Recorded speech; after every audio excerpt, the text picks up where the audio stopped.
हरिओम। दोस्तों, स्वागत है आपका free study bye Lodhi sir के यूट्यूब चैनल में। दोस्तों, मैं कृपाल लोधी। स्टूडेंट्स, आज हम आपके लिए लेकर के आए हैं सीबीएसई या एमपी बोर्ड में क्लास 10 में मैथ्स का बहुत ही इंपॉर्टेंट टॉपिक अध्याय 2। और अध्याय 2 में आज हम आपको बताने वाले हैं प्रश्नावली 2.1 बहुपदों के बारे में। स्टूडेंट्स, इसके पहले यदि आपने हमारे चैनल को सब्सक्राइब नहीं किया है तो प्लीज आप हमारे चैनल को सब्सक्राइब कर लें ताकि सबसे पहले नोटिफिकेशन आपको मिलता रहे। स्टूडेंट्स, इसके पहले हम आपको एक अध्याय के पूरी प्रश्नावली 1.1 से लगा करके 1.4 तक की अपलोड कर चुके हैं। आप हमारी प्लेलिस्ट में जाकर के उन्हें देख सकते हैं। इसके साथ ही दोस्तों, यदि आपके घरों में कॉम्पिटिटिव एग्जाम की तैयारी करने वाले छात्र हैं तो उनके लिए भी इस चैनल को सब्सक्राइब करवा दीजिए, क्योंकि हम कॉम्पिटिटिव एग्जाम की तैयारी भी यूट्यूब के माध्यम से फ्री में करवाते हैं। आप हमारी प्लेलिस्ट में जाकर के कॉम्पिटिटिव एग्जाम के मैथ्स, रीजनिंग, जीके, साइंस, शिक्षक भर्ती परीक्षा से रिलेटिव वीडियो भी देख सकते हैं। तो आइए बिना देर किए प्रारंभ करते हैं। यदि आपने दोस्तों यहां तक हमारी आवाज को सुना है, इस वीडियो को देखा है, तो प्लीज लाइक तो कर ही दें। तो यहाँ स्टूडेंट्स प्रश्नावली 2.1 में केवल एक क्वेश्चन है।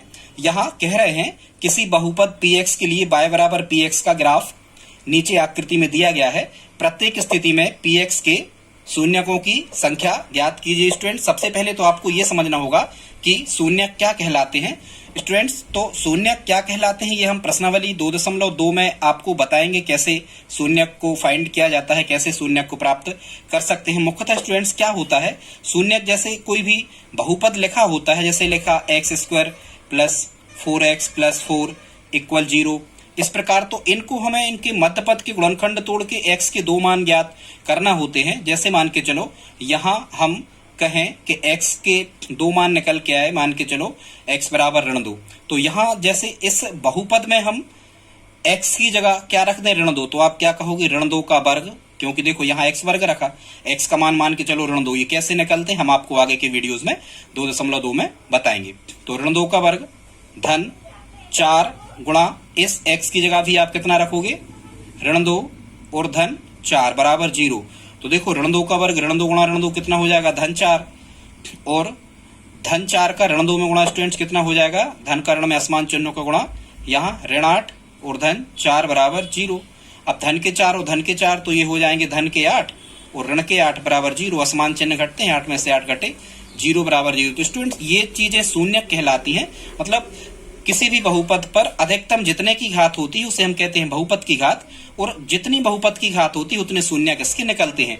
शून्य का मतलब स्टूडेंट्स ये होता है कि उस बहुपद में जो अज्ञात राशि x y z ABCD होती है, उस बहुपद में अज्ञात राशि के स्थान पर कौन से मान रख दिए जाएं ताकि ये पूरा 0 बन जाए। जैसे यहाँ हमने x का मान ऋण 2 रखा है, तो ये पूरा बहुपद का मान कितना बन गया, 0। तो ये कहलाते हैं स्टूडेंट्स क्या, शून्य। आगे हम आपको बताएंगे, अभी हमारा ये बताने का विचार नहीं था, पर थोड़ी सी चर्चा हमने आपसे कर दी। अब स्टूडेंट्स, इन्हीं शून्यकों की संख्या हमें ज्ञात करना है, क्योंकि जो हमारे पास बहुपद होते हैं स्टूडेंट्स, चाहे वो रैखिक बहुपद हो, द्विघात बहुपद हो, त्रिघात बहुपद हो, इससे ज्यादा घातों के बहुपद हो स्टूडेंट्स, यदि ये बहुपद होते हैं तो प्रत्येक बहुपद का आलेखीय निरूपण किया जा सकता है। कहने का मतलब ये है कि प्रत्येक जो बहुपद होता है इसका हम ग्राफ पर निरूपण कर सकते हैं। प्रत्येक बहुपद का ग्राफ खींचा जा सकता है। अब किस बहुपद का ग्राफ कैसा होता है ये हम आपको खैर बाद में बताएंगे, हालांकि थोड़ी सी चर्चा इस पे हो जाए। यदि स्टूडेंट्स रैखिक समीकरण होता है, जैसे ax + by, ठीक है, इस प्रकार का बराबर c, तो ये स्टूडेंट्स कैसा है, ये इनको रैखिक समीकरण कहते हैं जिनमें अज्ञात राशि पर अधिकतम घात 1 की होती है। ऐसे समीकरणों को रैखिक समीकरण कहते हैं। और रैखिक समीकरणों की जो आलेखीय रेखा होती है वो सरल रेखा होती है, मतलब इस टाइप से जाते हैं, ऐसे, ठीक है, ऐसे कैसे भी, ऐसा ग्राफ खींचेगा या ऐसा खींचेगा, ऐसा खींचेगा, ऐसा कुछ भी, ठीक है। आई होप आप समझ रहे होंगे स्टूडेंट्स। लेकिन जो वर्ग समीकरण होते हैं इस टाइप के, जैसे ax² + bx + c = 0, इस फॉर्मेट में यदि कोई क्वेश्चन लिखा होता है स्टूडेंट्स, ax² + bx + c = 0, मतलब ये वर्ग समीकरण कहलाता है। तो इनके जो ग्राफ होते हैं ये मुख्यतः पैराबोला, परवलय टाइप के किसी भी प्रकार के, इस प्रकार से ये हो सकते हैं। खैर, हमें जो प्रश्न दिए गए हैं वो दोनों प्रकार के दिए गए हैं। तो स्टूडेंट्स, यही हमें इस प्रश्नावली में बताना है कि इनके जो हम शून्यक निकालेंगे, यदि इनका ग्राफ इस प्रकार से खिंच रहा है तो इनके जो हम शून्यक निकालेंगे उन शून्यकों की संख्या क्या होगी, ठीक है। तो अब हम देखते हैं प्रश्नों को हल करने का प्रयास अब हम करते हैं। इसका जो फर्स्ट क्वेश्चन है, इसमें ये ग्राफ उनने दे दिया है स्टूडेंट्स, ये एक्स अक्ष कहलाता है, ये लंबवत वाला वाई अक्ष कहलाता है। यहाँ एक्स के पॉजिटिव मतलब धनात्मक मान होते हैं, यहाँ एक्स के ऋणात्मक, यहाँ ऊपर वाई के धनात्मक और यहाँ नीचे वाई के ऋणात्मक मान होते हैं, जो एक एक सेंटीमीटर पे ग्राफ पेपर जो हमें मिलता है उस पर देखने को मिलते हैं। कभी हम आपको बताएंगे। वैसे हम ग्राफ वैसे सादे कागज पे भी स्केल से एक एक सेंटीमीटर के निशान लगाकर खींच सकते हैं। इसके बीच में जो और छोटी छोटी रेखाएं खींची होती हैं स्केल में, वो मिलीमीटर कहलाते हैं। 1 सेंटीमीटर में 10 मिलीमीटर होते हैं। ठीक है दोस्तों, तो ये थी बेसिक जानकारी जो आपको जानना जरूरी था। अब हम यहाँ देखते हैं स्टूडेंट्स, जो ये लाइन आप देख रहे हो ये है इसका ग्राफ, और ये तो एक्स एक्सेस है मतलब एक्स अक्ष है, वाई एक्सेस है मतलब वाई अक्ष है। यहाँ होता है मूल बिंदु, मूल बिंदु के जो निर्देशांक होते हैं वो होते हैं 0 0। ठीक है, निर्देशांक को इंग्लिश में ऑर्डिनेट कहते हैं। ठीक है, निर्देशांक मतलब एक्स की वैल्यू और वाई की वैल्यू कुछ हमें मिल रही होती है, जिनको हम कहते हैं निर्देशांक। तो स्टूडेंट्स अब हमें ये देखना है कि ये जो ग्राफ आप देख रहे हो, ये वाला ग्राफ जो है ये किसी भी अक्ष के कैसा है, समांतर है। स्टूडेंट्स यदि समांतर है तो ये कैसा समीकरण होगा, इस प्रकार का ये रैखिक समीकरण होगा। और यदि स्टूडेंट्स ये रैखिक समीकरण होगा तो इसकी शून्यकों की संख्या कितनी होगी, 0 होगी। आप ऐसा ध्यान रखना कि यदि कोई ग्राफ किसी अक्ष के समांतर जाता है, ध्यान से सुनना, यदि कोई ग्राफ किसी अक्ष के कैसा जाता है, समांतर जाता है, तो उसके जो शून्यक हैं उनकी संख्या 0 होगी। किस कंडीशन में 0 होगी, मतलब एक भी शून्यक नहीं होगा, क्योंकि यहां उनने हमसे एक्स के पूछा है। किसके पूछा है, एक्स के पूछा है। बाय का तो एक शून्यक यहाँ होगा, लेकिन स्टूडेंट्स इन पूरे प्रश्नों में हमें देखो केवल पी एक्स के लिए कह रहा है। क्या कह रहा है, ये तो फलन है, y बराबर पी एक्स, कोई समीकरण का रूप है। यहाँ एक्स लिखा कोष्टक में, यहाँ एक्स लिखा और यहाँ एक्स लिखा, मतलब हमें ये देखना है कि एक्स पे कोई भी ग्राफ जितनी बार कटेगा उतने शून्यक होंगे। नोट लगा के आप लिख लो। सबसे इंपॉर्टेंट फैक्ट हम आपको बता रहे हैं। वो सबसे इंपॉर्टेंट फैक्ट क्या है, सबसे इंपॉर्टेंट फैक्ट दोस्तों ये है कि कोई भी ग्राफ अपनी इस प्रश्नावली में कोई भी आलेख जितनी बार एक्स अक्ष को काटेगा उसके उतने ही शून्यक होंगे। सीधी सी बात। अब ये प्रश्नावली खत्म, एक लाइन से हो जाएगी। यहां देखो ये एक्स अक्ष पे कहीं भी नहीं कट रहा है, एक्स अक्ष ही समांतर है, तो इसमें स्टूडेंट्स हम क्या कहेंगे, इसमें शून्यकों की संख्या 0 होगी। इसमें शून्यकों की संख्या, एक भी शून्यक नहीं होगा, शून्यकों की संख्या 0 होगी। एक्स अक्ष का कोई भी शून्यक नहीं होगा। एक आंसर आ गया।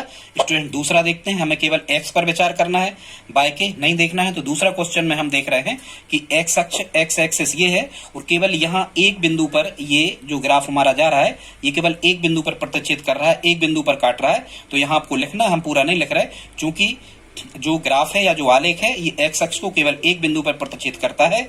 अतः हम क्या कह सकते हैं, अतः इसके शून्यकों की संख्या 1 होगी। अतः इसका जो शून्यक होगा वो कितना होगा, 1 होगा।